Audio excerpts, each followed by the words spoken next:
Пока в Государственном собрании Илтумен ломают копья, собираясь обсудить вопрос о безнадзорных животных в районах республики, пытаются решить этот вопрос как придется.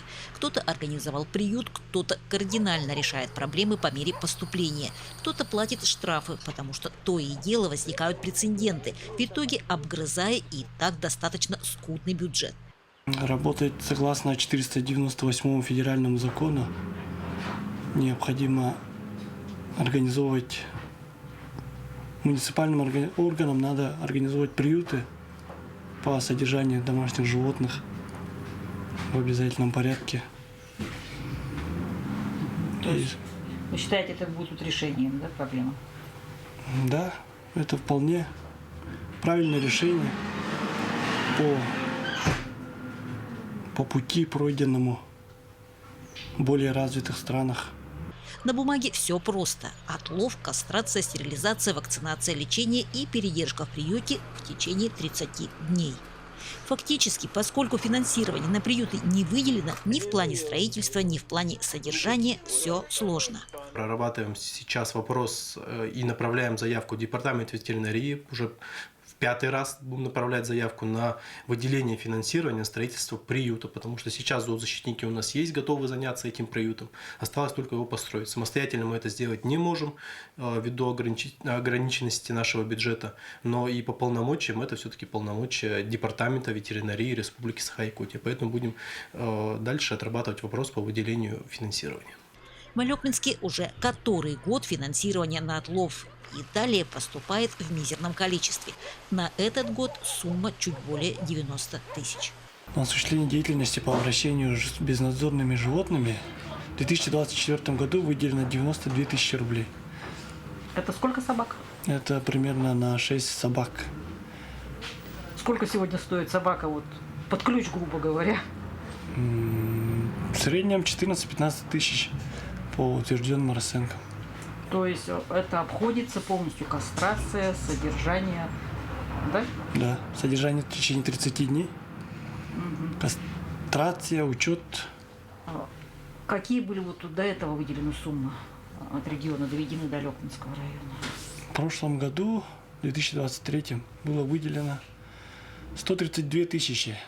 Одно из разумных и доступных каждому решений – стерилизация и кастрация своего животного. Речь идет о хозяевах, которые не планируют заниматься племенем.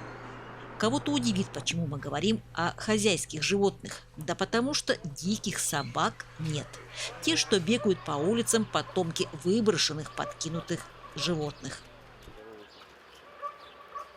Вы считаете, что становится причиной, что собак безнадзорных становится больше и больше? Кто в этом виноват? Либо структуры, которые, вот, ну, как чаще всего у нас говорят, город, да, виноват, ветеринарка виноваты, или все-таки люди?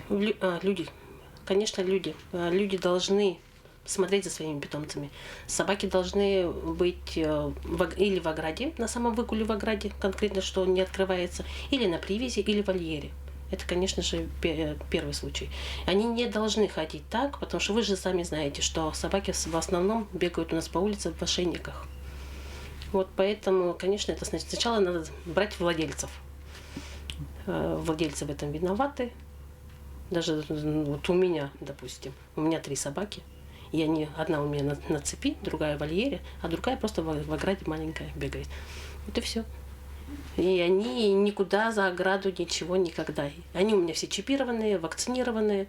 Также собака у меня самка стерилизованная, чтобы все. Так что в любом случае это все начинается от владельцев.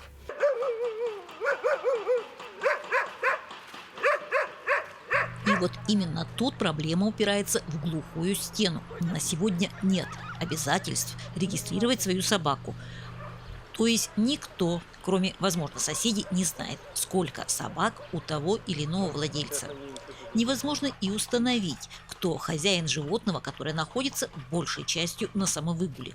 Причем это сложно и в том случае, если собака укусит кого-либо. Какой алгоритм, например, действий у человека, если он попался на встречу этой стаи, одна собака его укусила? Вот что он должен делать?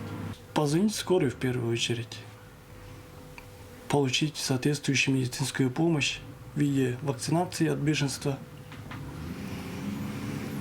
Затем к делу приступают включают правоохранительные органы, выявляют владельца животного, определяют, кто он, и передают дело инспектору департамента ветеринарии. Ну, то есть вам получается. Материал, то есть не дело.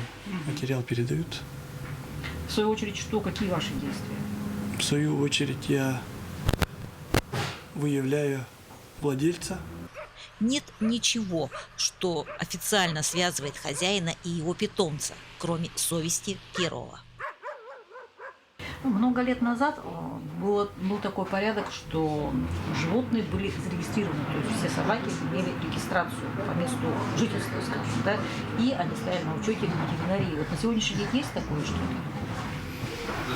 Учет животных ведется сегодня на добровольной основе. Каких-то нормативных актов, именно домашних животных, ведется на добровольной основе. Каких-то требующих нормативных актов на сегодняшний день не имеется. То есть я завела 5 собак, и если я из них 3 выгнала, никто об этом не узнает. Получается так. Получается так. Приют – это не просто кров для животного, это уход, содержание, лечение. Рассчитан он, если брать по правилам, на небольшое количество животных, но не на коробки, в которых по 4, 5, 8, 10 щенков в огромном количестве коробок. Собаки – это часть, это наши друзья. Они все, естественно, это не какие-то собаки бездомные. На самом деле они все просто брошенные. Вопрос только безответственности людей, жестокость людей. Я считаю, что нужно в первую очередь взяться за себя. Проблему искать в себе, в людях, в хозяевах, в ответственности. То есть виноваты ни администрация никак, ни собаки, ни животные. Виноваты только люди. Поэтому вопрос такой встал именно, конечно же, из-за растущего каждый год количества брошенных собак. Дальше у нас эти собаки размножаются в бешеном количестве, бесконтрольная рождаемость идет. Соответственно, сейчас мы пытаемся осуществить проект по массовой кастрации и стерилизации. Мы надеемся на, во-первых, снижение агрессии у самцов, во-вторых, естественно, вот этот неконтролируемый бэби-бум, хотя бы если мы девочек наших стерилизуем, уже это будет все под контролем. То есть постепенно регионы, Это которые Анна. ввели... Сейчас таких называют зоозащитники. А волонтер, потому что пока за помощь животным эта небольшая группа не получает ни копейки. Видение у девушки достаточно реалистичное, как и действие. И да, впереди есть перспектива. Проблема в основном с хозяйскими собаками, потому что люди не хотят стерилизовать, не хотят кастрировать. Охотники думают, что они портят этим, соответственно, кобелей. Кому-то денег жалко. И они просто что делают? У нас вот всю зиму нам привозили ящики с щенками. Это все были хозяйские щенки. Это понятно, что видно, что где-то они месяц прожили у собаки, потом их выставили на улицу. Мы вот за зиму пристроили больше 20 щенков. По деревням и на самолетах отправляли, в Бескюэле, куда только не отправляли. Все это были хозяйские щенки. Это понятно, что люди просто не хотят брать ответственность, не хотят тратить деньги. Поэтому приходится за все это брать ответственность нам, волонтерам. Опять же, слава богу, нас мэрия поддержала. Будем сейчас осуществлять проект своими силами. Сколько у вас человек? На самом деле, человек-то у нас в моей группе волонтеров много, но настоящих рабочих рук, скажем так, вообще в группе у меня больше 100 человек, которые нас поддерживают. Мы еще помимо этого занимаемся лечением собак и отправлением на операции в Иркутск. Мы собираем деньги с волонтеров. В этом меня все поддерживают. А вот так вот настоящих рабочих рук, по сути, у нас 4 человека. Кстати, из 4 на сегодня по разным причинам осталось 2. Энтузиазм, который не поддерживает, затихает. Плюс в социальных сетях очень часто в свой адрес волонтеры слышали только отрицание. Особенно, когда разнеслась весть о выделяемой сумме. Городские зоозащитники, которые обратились к нам с предложением заняться этим процессом отлова, стерилизации и отпуском собаки обратно в городскую среду. Мы, в принципе, с ними заключили договор, и сейчас, со следующей недели, они уже начинают процесс отлова.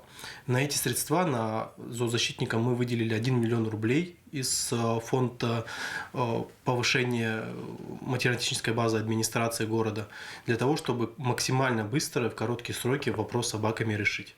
Но, конечно, в целом эту проблему мы полностью этими бригадами не решим. Собаки все равно останутся в городе, но они уже будут стерилизованы, вакцинированы и чипированы.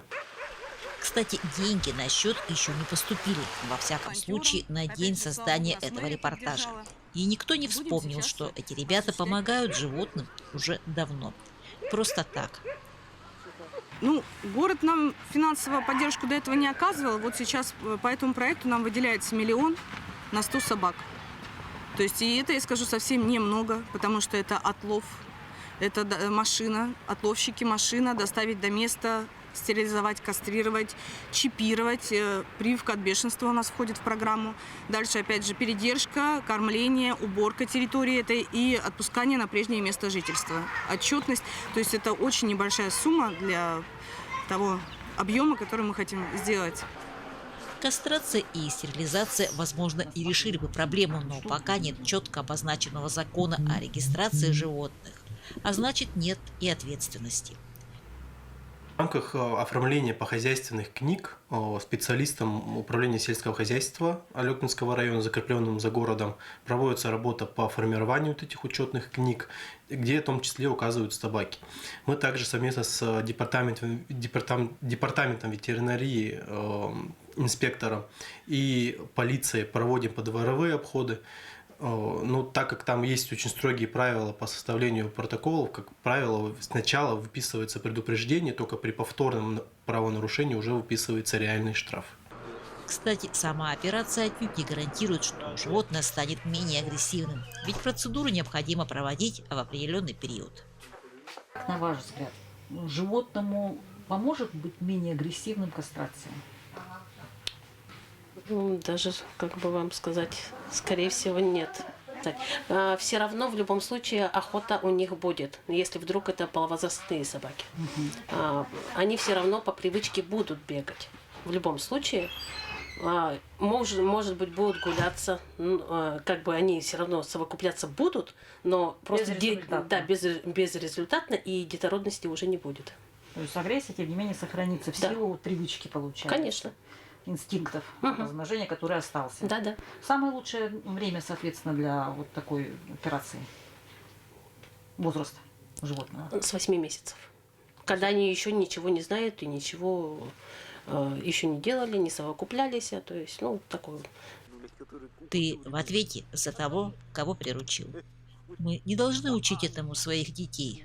Нам надо научиться самим оставаться человеком.